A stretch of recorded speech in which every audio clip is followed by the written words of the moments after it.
In today's breaking story, Donald Trump and his administration have been left panicking, all after MSNBC mocked Donald Trump's pathetic Epstein defense.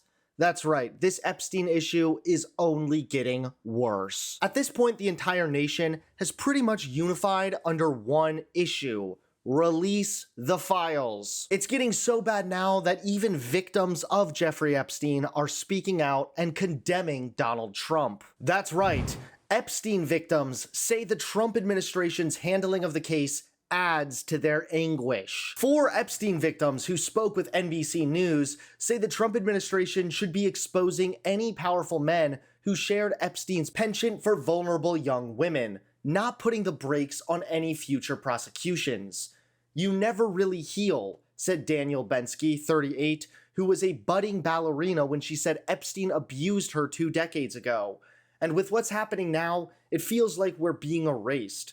All the brave women who came forward, all the work that we did to tell the world what happened to us, it's all being erased. Bensky said her heart sank earlier this month when Bondi, who had amplified Trump's campaign promises to demolish the deep state, released a 2-page memo stating there was no evidence of an incriminating client list. The reality is, trauma is never a one and done. Epstein victim Teresa J. Helms said by email to NBC News, "It's complex. It can take a lifetime to repair oneself. Various things can initiate a trauma response, and that's just daily life." When a person's abusers are repeatedly flashed into view at any given moment, and especially when promises of justice and promises of structures of powers finally being held to account, to then essentially have the door shut in your face and no longer open for business, then what? Helm wrote in her email. At this point, Donald Trump's mishandling of this whole thing has become so bad, he's even being mocked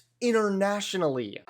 Mr. President, do you have anything more to say about the Epstein files? Shut up about Epstein, you losers.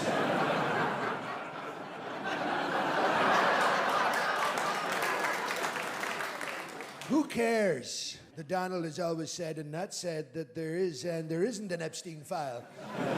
My Attorney General Pam Bondi Beach has done the best job. She's done the best job not releasing the Epstein files, which don't exist, and that is why I'm calling on her to release the Democrat hoax Epstein files. Sir, you're saying she should release the non-existent Epstein files? Correct. And unless Pam James Bondi does or doesn't release them, I shall sack her and replace her with my good friend Ghislaine Maxwell. Mr. President. No more Epstein. But now, Trump has been left panicking as MSNBC just brutally mocked his Epstein defense. Take a look at this.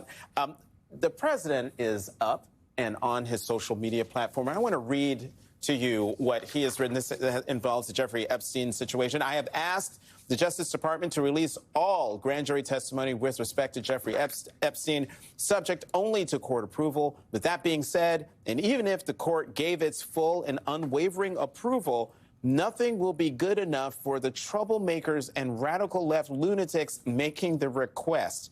It will always be more, more, more. MAGA! Exclamation point.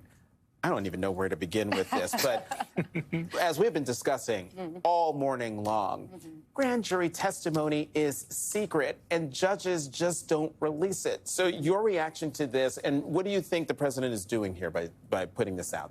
Well, should we give him a slow clap? Let's start with that. I mean, listen, let me just direct this to the American people. Donald Trump is always trying to fool you. He's trying to, take from you with this hand while he gives you a little crumb with this hand. And that's typical con man BS, right? I'm trying to be good here. Not you quote the president. But you know, right? Okay. Oh, all right. But I mean, here's the reality, right? I'm sure the DOJ and Pam Bondi have gone through all the things they can release that don't implicate Donald Trump. But let's be clear. This is not the DOJ's Epstein files. And that is what MAGA wanted, because we know that there is stuff inside of there, because Pam Bondi wouldn't have been at a private lunch telling people there's thousands of hours of videotape of Epstein doing bad things with kids and then say it doesn't exist, right? They held an event at the White House where they gave binders to social influencers to talk this That's up. at phase one. Phase one, exactly. And So also something about transparency. so what did they find in those files? And now, now that MAGA is upset, they're gonna, there's no files. That's just BS. It's not true. At the end of the day, Donald Trump fueled a conspiracy theory to be elected, and now it may be that very conspiracy theory that takes him down.